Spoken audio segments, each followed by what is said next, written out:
This week, I'm in the kitchen with Tiffany Haugen. Tiffany's written a bunch of cookbooks on wild game cooking. I mean, you're a master at it. So this week, I'm gonna have you teach me something that I've read a lot about, but I've never used, and that's the Sous Vide machine. Yeah, this is really fun. It is a great cooking method with wild game. Okay, and what is Sous Vide? Sous vide is a French word. Do you know, what French do you know? Under vacuum. There you go. I just cheated though. Under vacuum. So it is. It's named after the French term under vacuum because we're vacuum sealing the meat first, and then we're putting it in a water bath at a very low temperature. So it takes a little while to cook, so you're going to want to plan ahead, but it has some great benefits. It keeps things moist. It really tenderizes wild game. Yeah, and it's a partial cooking method for the meat because you really want to add the sear afterwards. On the backside. But other things like vegetables, fish, chicken breasts, those can be fully cooked in the sous vide. Okay, what do we need to do to get started? All right, well, we've got a nice little venison roast here we're gonna make some steaks out of. And one thing when you're cooking venison steaks, usually they're pretty thin and you just sear them really quickly. To get a nice, thick, juicy venison steak doesn't really happen because there's no fat in this venison. That's tough to do. Yeah, so we're gonna go ahead and do some nice, thick steaks here. That's great. And this is just a great piece of venison that someone in your family killed, I'm sure. And if you want to, you can season them prior. We're going to go ahead and just put them in here because I'm only going to season them with salt right before I sear them. Okay. So it just depends on what you're after. Now with the vacuum sealing bags, you want to make sure you get one that is safe to boil. So these say freeze, refrigerate, microwave, boil. You don't just want to use any plastic in here because it could melt in that sous vide. That's right, because it's going to be in there under some heat for a while. Yeah, and we'll want to place these in a single layer. And I tried to dry them off a little bit, and they've also, this little piece of meat has also dry aged a bit in the refrigerator, so you can see there's not a lot of moisture and not a lot of blood in there. Going to comment on that. There's not a lot of blood coming out of the top of there. It's very dry. But still, when you're vacuum sealing, you know it's going to try to suck this moisture up. So what I do is I put my vacuum sealer on manual, so it ends up not interfering with the seal. Yeah, a lot of vacuum sealers will have a manual thing, so you can stop it before that moisture gets up to the seal. Yep. So I'm just going to go ahead and start the vacuum. All right.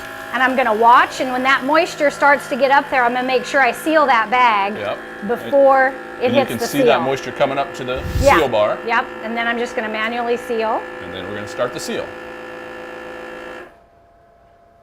And we'll let it release, and it's as simple as that. So that's ready to go right into the sous vide If you've got a nice good seal, you're fine. If you need to reseal, just to make sure you have a good seal, you can do that there. So the next step is it goes in the water bath. Yes, and with the water bath, we're looking at, for game meat, we're looking at 135 to 140. I've found I like the texture when it's partially cooked at 140. Okay. So with this sous vide, you can fill it with warmer water, and of course, it'll heat up faster. That's right. So I've learned that if you put cold water in here, it takes quite a while to warm it up. Yep. But if you put some boiling water, it's just hot tap water, usually that's right at the right temperature.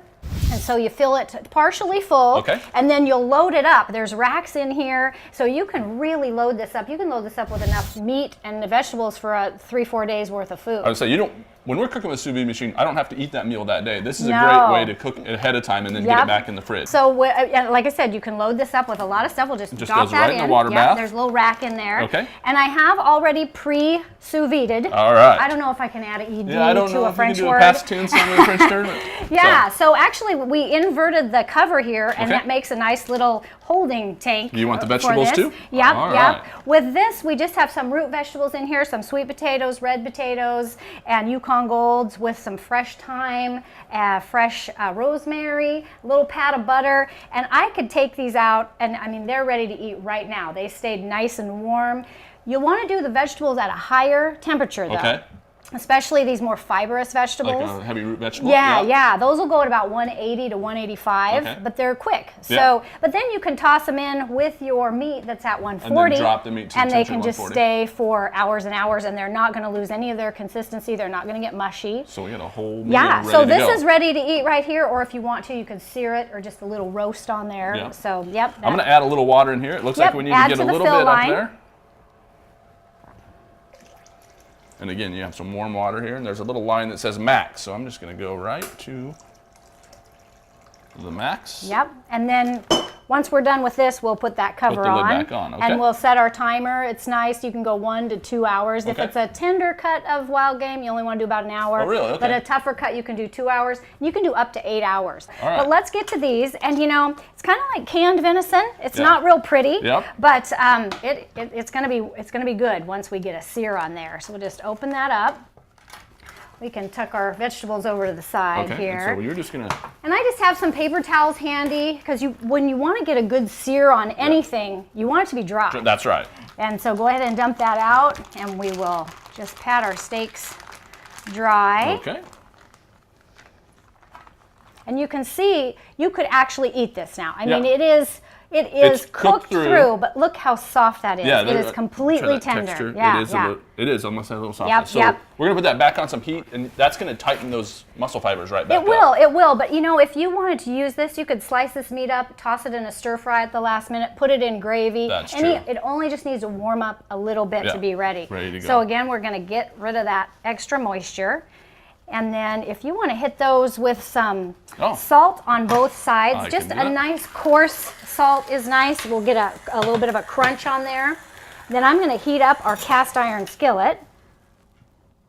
All right. And cast iron is so nice to sear with. Yeah. Any skillet's going to work for you But cast here. iron seems to just work way better when you're searing steaks. Yeah, you get that crunch. Great way to do burgers inside as well. So, all right. So we got some salt on those. On both sides? Yep. All right, Got and I 'em both like to sides. use olive oil for this. Nice healthy oil. Yep. Sticking with the healthy theme of this game meat. Yeah, that's kind of my thing. All right. And then we'll just Let this heat up. move this and we'll get around a those little bit. Yep, get that. ready to And I sear. have this cast iron skillet. It'll almost give you little grill marks, which is kind of fun. Yeah, that's kind of nice. So we want to get that just before it starts to smoke. Okay. And then we'll put those on there. But these also, they're ready for the grill. That's right. If you want to, or again, the frying pan, or whatever you toss want to do. them in All something. right. Well, let's sear those.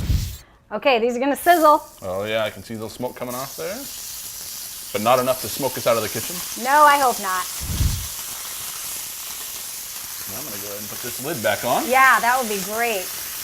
And when you're searing something, whether it's in a pan or on the grill, you want to resist that temptation to start moving it around right away, because you want those fibers to kind of caramelize, and then it'll lift off your surface a lot easier. Some people say, oh, everything sticks so bad on the barbecue. Well, just give it a little more time, and it's not going to stick as bad. That's the thing. The meat lets you know when it's time to turn it. Yeah, you can kind of nudge it a little bit and That's see right. if it wants to turn. And like, see, those are a little easier already, and that one, that's a little not ready. So, Yep. you know, just be a little patient with it, and you really only want to get maybe less than a minute sear Yeah, that's on right. each side. Because we're cooked. Yeah. So we're just looking for some grill marks. That's You right. ready to turn? I think we should turn All right. And that already, we got great caramelization. it. Yeah. Oh my That stars. piece looks wonderful. And like you said, I can see that meat's tightened up a little bit. It's a Yeah. little different texture than it was when it came out of the sous vide. And I'm going to go ahead. That pan is going to stay hot. I turn my heat off. Yep. That's going to just keep going right there. Okay.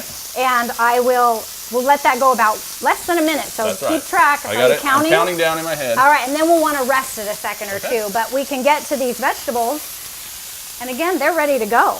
Yeah, because they're warm. They came out. They're ready And I to put eat. the butter in ahead of time. Oh, So we do have a little, decadence once in a while around That's here. right. But how easy is this? Again, pull this out of the cooler, warm it up in even a pan of water. Yeah, exactly. And you can, there's dinner. To warm these up, if you don't have the sous vide machine at camp, just Yeah. throw them in a pot of water in Yep, the bag. that's it. And get it hot again. Yep. I mean, that's what makes this cooking technique so versatile and so great for the outdoors person. That's been less than a minute. I think it's time to All right, pull 'em let's off. go. Let's put these on a cutting board here. Yep, nice caramelization on the other side as well. And these are going to be what almost might be considered medium, medium rare, medium.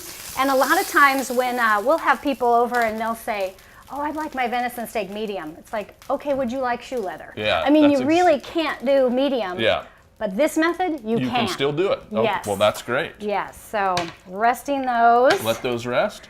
Ooh, see, got there you some go, nice sauce. dinner. This is meat and potatoes at its best. Since you started this earlier, I mean, literally, we have a meal from going from the sous vide machine in 5 minutes Yeah, time. but remember just that pre-planning, a couple of right. hours in that water bath. Yeah. And at first, it's kind of thinking backwards. of how you're going to prepare the meal. That's but right. you can have a lot of stuff done. I think a lot of caterers use these. A lot of restaurants use these. That's how they get that perfect steak. That's exactly right. Yeah. And you know, these are available in a lot of places. Cabela's sells them. Yeah. Well, these All have right. rested, but they haven't rested long enough, but I'm going to give them a go try ahead. anyway. Just cut right into one. All right.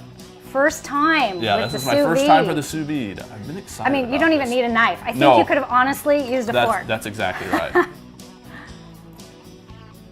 It's amazing how tender that is. But still got a little crisp That's on what the I was outside. just gonna say. Yeah, yeah. Because you seared that meat, it has a crunch to it. Yeah. And adds that flavor. Right, right. So I'm gonna keep eating. Join us next week. We'll have another great meal on Cook with Cabela's. Try the veggies. I'm gonna have a little bit.